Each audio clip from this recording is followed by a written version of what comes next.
Welcome to Siddhivinayak Education Institute.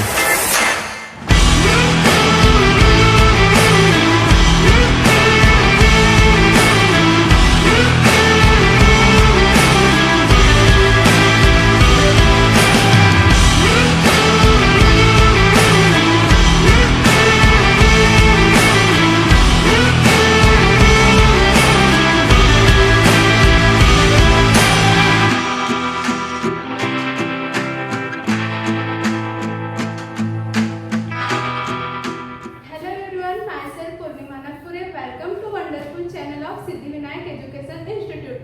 Today we are going to discuss about work. So let's get started our topic work. I hope कि work से related सारे concept आपके clear होंगे, but आज के इस video में हम इसे फिर से पढ़ने वाले हैं। तो वर्क स्टार्ट करने से पहले हम फोर्स के बारे में बात कर लेते हैं। What is a force? Force means pull and pulls, that is called force. तो मान के चलो कोई ऑब्जेक्ट है, मैंने उस पर 10 न्यूटन का फोर्स लगाया, तो वो 10 न्यूटन का फोर्स उस ऑब्जेक्ट पे क्या इफेक्ट डालेगा? मैंने मतलब मैग्नीट्यूड भी बताया, और मान के चलो कोई डायरेक्शन पे लग रहा है, तो मैंने मैग्नीट्यूड भी बताया और उसकी डायरेक्शन भी बताई। तो फिर उस ऑब्जेक्ट पे उस फोर्स का इफेक्ट क्या होगा? एग्जैक्ट इफेक्ट हम नहीं बता सकते। क्यों नहीं बता सकते? क्योंकि मैंने तो ये बताया ही नहीं कि फोर्स कितने टाइम तक लगेगा और कितने दूर तक लगेगा। Means how long and how far. अगर से फोर्स डेल्टा टाइम इंटरवल तक लगता है तो वो चेंज इन मोमेंटम को डिफाइन करता है, एंड अगर से फोर्स एस डिस्प्लेसमेंट तक के लगता है तो वो वर्क को डिफाइन करता है। तो यही हो जाता है हमारा वर्क। तो वर्क क्या है? हम जनरली डेली लाइफ में वर्क यूज करते कि मैंने आज इतना वर्क किया, मैं आज बहुत थक गया, मैंने आज इतनी सारी एक्सरसाइज की। बट फिजिक्स क्या बोलेगी? फिजिक्स बोलेगी तुमने आज 0 वर्क किया। क्यों? फिजिक्स के लैंग्वेज में जो डेली लाइफ में जो वर्क करते हैं उससे डिफरेंस होता है। फिजिक्स के अकॉर्डिंग जो हम वर्क करते हैं वो डिफरेंट है। तो फिजिक्स में वर्क क्या है? फिजिक्स में वर्क है F vector dot S vector, और अगर से हम इसका डॉट प्रोडक्ट हटाए तो F S cos थीटा हो जाएगा। तो हम इसे एक एग्जांपल से समझते हैं। मान के चलो ये m मास का ऑब्जेक्ट है, मैंने ऊपर से मैंने फोर्स लगाया और बाउंड्री बिल्कुल रिजिड है, तो मैंने ऊपर से फोर्स लगाया तो इसका डिस्प्लेसमेंट होगा क्या? नहीं होगा, क्योंकि बाउंड्री तो रिजिड है। तो इस केस में वर्क क्या हो जाएगा? 0। और अगर से मान के चलो ये v वेलोसिटी से पहले से आगे चल रही थी, तो इसका डिस्प्लेसमेंट s हुआ और फोर्स इधर लग रहा है और डिस्प्लेसमेंट भी इधर हुआ, तो इस केस में वर्क क्या होगा? तो इस केस में वर्क 0 होगा। क्यों? क्योंकि एनएलएम में हमने क्या पढ़ा? अगर से y एक्सिस के अलावा हम फोर्स लगाते हैं तो उसका इफेक्ट x एक्सिस में नहीं होता, एंड 2D में भी हमने ये पढ़ा कि अगर से x एक्सिस के अलावा फोर्स लगाते हैं तो उसका इफेक्ट y एक्सिस में नहीं होता। तो इस केस में क्या हो जाएगा वर्क? इस केस में वर्क 0 हो जाएगा। तो हम फॉर्मूला कैसा बनाए कि हम वर्क फाइंड कर सके? तो s cos थीटा में यहाँ पे डिग्री एंगल 90 डिग्री का बन रहा है, तो cos थीटा में अगर से थीटा की वैल्यू पुट करें 90 डिग्री तो यहाँ पर 0 हो जाएगा। तो इस केस में वर्क क्या होगा? 0। नेक्स्ट, अगर से मान के चलो ये m मास का ऑब्जेक्ट है, अब मैं फोर्स इधर लगाया, मैंने फोर्स इधर लगाया एंड डिस्प्लेसमेंट इसका इधर हुआ, तो हम इसका कंपोनेंट लेते हैं, इसका y एक्सिस में कंपोनेंट एंड x एक्सिस में। तो x एक्सिस में इसका फोर्स का कंपोनेंट क्या हो जाएगा? F cos theta, and x axis में y एक्सिस में F sin थीटा। तो x एक्सिस में फोर्स का इफेक्ट कितना है? F cos theta. तो x एक्सिस के जो के अलाउंग जो फोर्स लग रहा है उसी का इफेक्ट वर्क में आएगा। मतलब इसी को हम, तो इसको हम कैसे लिख सकते हैं? वर्क हो जाएगा F cos theta into displacement. तो ये तभी संभव है जब हम फोर्स का डिस्प्लेसमेंट, फोर्स का कंपोनेंट डिस्प्लेसमेंट के अलाउंग लेते हैं या डिस्प्लेसमेंट का कंपोनेंट फोर्स के अलाउंग लेते हैं। लेते हैं, तो हम इसको ऐसा भी लिख सकते हैं ना, W is equal to S cos theta into F. तो डॉट प्रोडक्ट क्या है? Dot product is nothing but component of force along displacement या डिस्प्लेसमेंट का कंपोनेंट अलोंग फोर्स। तो ये दोनों सही है, मतलब ये फॉर्मूला भी सही है और ये फॉर्मूला भी सही है। बट कभी कभी क्वेश्चन का सिचुएशन ऐसा आ जाता है कि हमें वहां पे फोर्स का कंपोनेंट लेना इजी हो जाता है, तो हम फोर्स इनटू डिस्प्लेसमेंट करके वर्क निकाल सकते हैं। एंड कभी कभी क्वेश्चन का सिचुएशन ऐसा आ जाता है कि हमें वहां डिस्प्लेसमेंट का कंपोनेंट लेना इजी हो जाता है। तो ये दोनों केस में मतलब दोनों फॉर्मूला सही है। नेक्स्ट, वर्क कैसे, मतलब फिजिकल क्वांटिटी देखे तो वर्क क्या है? Scalar quantity. एंड उसकी यूनिट देखे तो न्यूटन मीटर। एंड उसका डायमेंशनल फॉर्मूला देखे तो mlt two t-2। Next, work done by one force does not depends on other force acting on body. Means अगर से एक फोर्स वर्क कर रहा है तो दूसरा वर्क कितना फोर्स कर रहा है, कितना नहीं कर रहा है, डजंट मैटर। हमें उस टाइम पे एक ही फोर्स का वर्क निकालेंगे, तो वर्क क्या हो जाएगा? F into S. Next, work depends upon frame of reference. तो इसको हम ऐसा समझते हैं, मान के चलो ये लिफ्ट है, लिफ्ट एक्सेलरेशन से मतलब ऊपर जा रही है और यहाँ पर ऑब्जर्वर बैठा है A और ग्राउंड पे ऑब्जर्वर बैठा है B और लिफ्ट में m मास का ऑब्जेक्ट है। तो लिफ्ट ऊपर जा रही है तो लिफ्ट के जो सरफेस है, कांटेक्ट सरफेस नॉर्मल ऊपर लगा रही है, इधर ऊपर नॉर्मल लग रहा है एंड इसमें भी नॉर्मल ऊपर लग रहा है। तो नॉर्मल की वैल्यू इसमें भी सेम ही होगा एंड इसमें भी नॉर्मल की वैल्यू सेम होगा। बट डिफरेंस इतना है कि ये लिफ्ट में तो ये सूडो फोर्स लगा रहा है, बट ये सूडो फोर्स नहीं लगा रहा है। तो इस केस में नॉर्मल की वैल्यू जितना A फाइंड आउट करेगा उतना नॉर्मल की वैल्यू B भी फाइंड आउट करेगा। तो इस केस में वर्क क्या हो जाएगा? अगर से केस A के रिस्पेक्ट में देखें तो इस केस A के रिस्पेक्ट में देखें तो इसके रिस्पेक्ट में ऑब्जेक्ट कैसा है? रेस्ट में है ना। तो यहाँ पे ऑब्जेक्ट रेस्ट पे है तो डिस्प्लेसमेंट हुआ क्या? नहीं हुआ। तो इस केस में क्या हो जाएगा? वर्क, इस केस में वर्क 0 हो जाएगा। बट इस केस में देखें तो ये ऊपर जा रहा है तो इसका डिस्प्लेसमेंट हो रहा है, तो ये रेस्ट पे नहीं है, इसका डिस्प्लेसमेंट भी हो रहा है एंड नॉर्मल भी लग रहा है। तो फोर्स वर्क क्या हो जाएगा? Work not equal to 0। Next, if force and displacement is given then work does not depends upon time and mass of object। इसको समझते हैं, m मास का ऑब्जेक्ट है, उस पे हमने फोर्स लगाया एंड डिस्प्लेसमेंट भी इधर हुआ। और दूसरे केस में दोनों इनिशियली यहाँ पे है, ये 5 kg का मास है और उस पे हमने फोर्स लगाया एंड डिस्प्लेसमेंट इसका इधर हुआ। तो इसका वर्क, इस केस में हम इसका वर्क W1 लेते हैं एंड इसमें W2। तो W1 और W मतलब दोनों वर्क को कंपेयर करें तो इक्वल हो जाएगा। क्यों? डिफरेंट टाइम पे अगर से फोर्स लग रहा है, मतलब डिफरेंट टाइम पे डिफरेंट फोर्स लग रहा है, मींस फोर्स वेरिएबल है। तो फोर्स वर्क टाइम पे इनडायरेक्टली डिपेंड कर सकता है। अगर से वर्क टाइम पे इनडायरेक्टली डिपेंड कर सकता है अगर से डिस्प्लेसमेंट डिपेंड कर रहा हो। मैंने ये तो नहीं बोला कि डायरेक्टली डिपेंड कर सकता है, इनडायरेक्टली डिपेंड कर सकता है। तो फोर्स मतलब वर्क टाइम पे इनडायरेक्टली डिपेंड कर सकता है।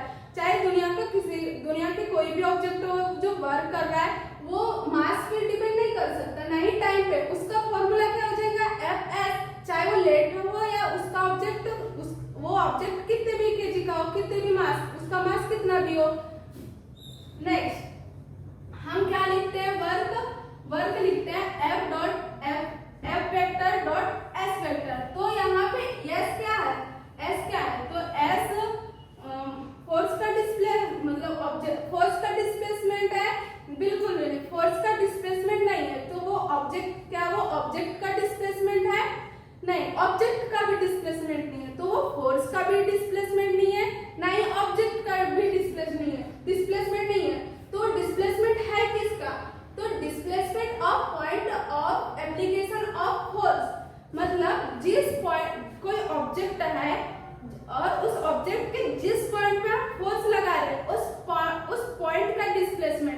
हालांकि 90% केसेस में ऐसा होता है कि जिस ऑब्जेक्ट पे फोर्स लगा रहे हैं उस ऑब्जेक्ट का ही डिस्प्लेसमेंट मतलब जिस पॉइंट पे फोर्स लग रहा है उसका डिस्प्लेसमेंट होता है। बट स्टिल आपको समझना जरूरी है कि जिस ऑब्जेक्ट पे हम फोर्स लगा रहे हैं तो उस ऑब्जेक्ट पे जिस पॉइंट पे फोर्स लगा रहे हैं उस पॉइंट का डिस्प्लेसमेंट होता है। तो इसको हम एक एग्जांपल से समझते हैं। मान के चलो तुम अपने कोचिंग इंस्टीट्यूट में गए, तो आप जनरली सीढ़ियों से चढ़ के जाते हो, बट आज तुम लिफ्ट से गए। तो लिफ्ट से गए और जनरली तुम कैसे जाते हो, सीढ़ी से जाते हो। तो लिफ्ट से गए तो तुम लिफ्ट में हो, तो जहाँ पे तुम्हारा कांटेक्ट पेयर है, मतलब यहाँ पे कांटेक्ट पे और जो पैर है तो उस पे नॉर्मल फोर्स लग रहा है, मतलब कांटेक्ट पे लिफ्ट की सरफेस और तुम्हारे पैर के कांटेक्ट पे है तो नॉर्मल फोर्स ऊपर लगेगा, इस पे भी नॉर्मल लगेगा एंड इधर भी नॉर्मल लगेगा और मास तो तुम्हारा सेम ही रहेगा। तो नॉर्मल के work done by normal in case A and work done by normal in case B क्या होगा। तो यहाँ पे वर्क क्या हो जाएगा, तो यहाँ पे वर्क होगा, तुम लिफ्ट में गए और यहाँ से सीढ़ियों से गए तो दोनों में डिफरेंस क्या है। तो तुम लिफ्ट से गए तो तुम थके नहीं, बट सीढ़ियों से गए तो तुम थक गए, तो इसमें डिफरेंस क्या है। तो रियल में देखें तो यहाँ पे नॉर्मल किसने लगा है, यहाँ पे नॉर्मल आपके लिफ्ट के सरफेस में लगा है, तो यहाँ पे point of application of force है। तो इस केस में क्या हो जाएगा, वर्क, इस केस में वर्क हो जाएगा इस केस में नॉर्मल के बाय नॉर्मल,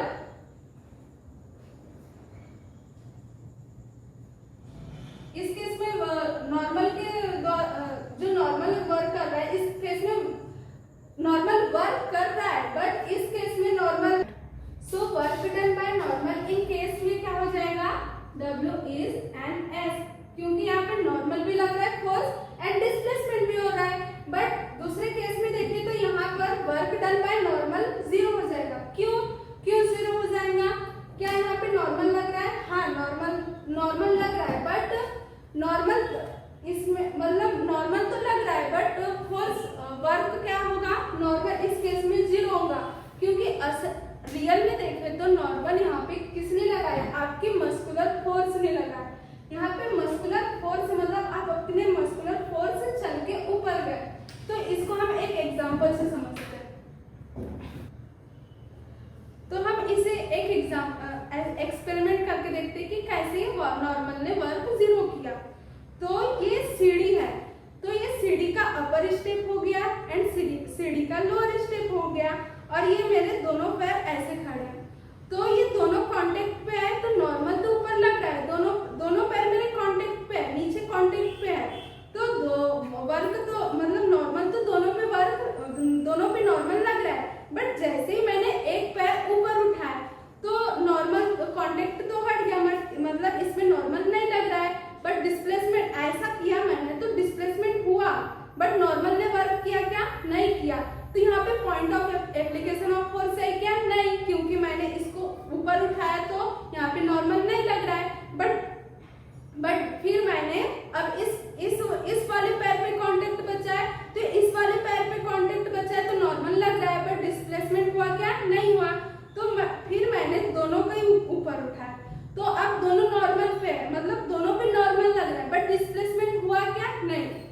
तो यहाँ पे सिंपली ऐसा है कि जिस टाइम पे नॉर्मल लग रहा है तो उस टाइम पे डिस्प्लेसमेंट हो रहा है क्या, इस केस में नहीं। जिस टाइम पे नॉर्मल लग रहा है उस टाइम पे डिस्प्लेसमेंट नहीं हो रहा है, एंड जिस टाइम पे डिस्प्लेसमेंट हो रहा है उस टाइम पे नॉर्मल नहीं लग रहा है, तो इस केस में वर्क क्या हो जाएगा, इस केस में वर्क हो जाएगा 0। आई होप कि ये थोड़ा समझ में आया होगा।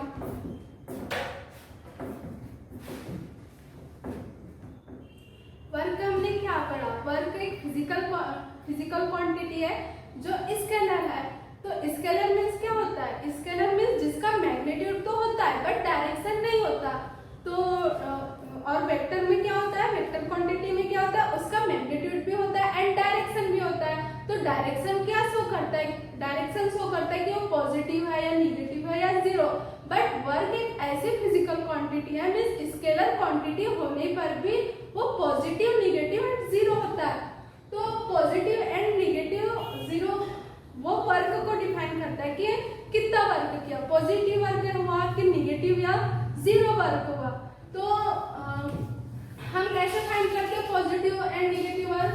तो W क्या, W इज इक्वल टू क्या होता है, F dot F S cos theta. तो यहाँ थीटा क्या है? Theta is angle between force and displacement, मतलब फोर्स एंड डिस्प्लेसमेंट के बीच का एंगल शो करता है।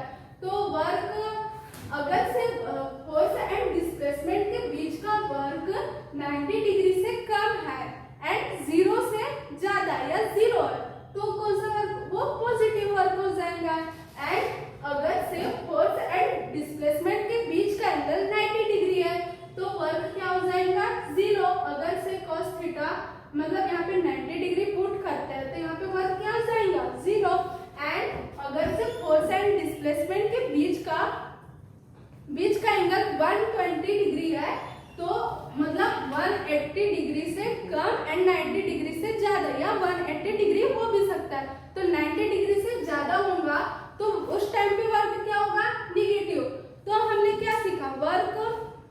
Work positive and negative and zero हो सकता है। तो work zero, positive and negative and zero कब हो सकता है? इन केस में, अगर से इस केस में हमने देखा कि वर्क पॉजिटिव और निगेटिव कब हो सकता है, बट हमने उसका एग्जैक्ट मतलब मीनिंग क्या होती है? वर्क पॉजिटिव हो रहा है तो उसका एग्जैक्ट मीनिंग क्या है? तो दो बातें, वर्क कब जीरो एंड निगेटिव, उसका मतलब क्या है, एंड वो कब हो रहा है, मतलब कैसे हो रहा है, और उसका एग्जैक्ट मतलब क्या है। तो अगर से वर्क पॉजिटिव है तो पॉजिटिव वर्क है तो फोर्स ने उस ऑब्जेक्ट पे एनर्जी इंजेक्ट किया, तो एनर्जी इंजेक्ट किया तो उसकी स्पीड बढ़ जाएगी एंड काइनेटिक एनर्जी भी बढ़ जाएगी। और अगर से वर्क जीरो है तो उसकी speed and kinetic energy constant रहेगी। एंड अगर से वर्क निगेटिव है तो उसकी speed and kinetic energy negative होगी। तो हम इसको अपोजिट करके भी देखें तो अगर से हमारा वर्क पॉजिटिव हो रहा है तो वर्क पॉजिटिव हो रहा है तो हम कह सकते हैं कि स्पीड, मतलब अगर से इसको अपोजिट करके देखें तो स्पीड और काइनेटिक एनर्जी बढ़ रही है तो वर्क उस टाइम पे क्या हो जाएगा? पॉजिटिव। अगर से speed and kinetic energy constant है तो उस टाइम पे वर्क क्या हो जाएगा? Zero. And speed and kinetic energy negative है तो उस टाइम पे हो जाएगा हमारा वर्क निगेटिव। तो यही सब वर्क के बारे में आज हमने इतना कुछ पढ़ा। सो आई होप कि ये वीडियो आपको समझ में आया होगा। Thank you.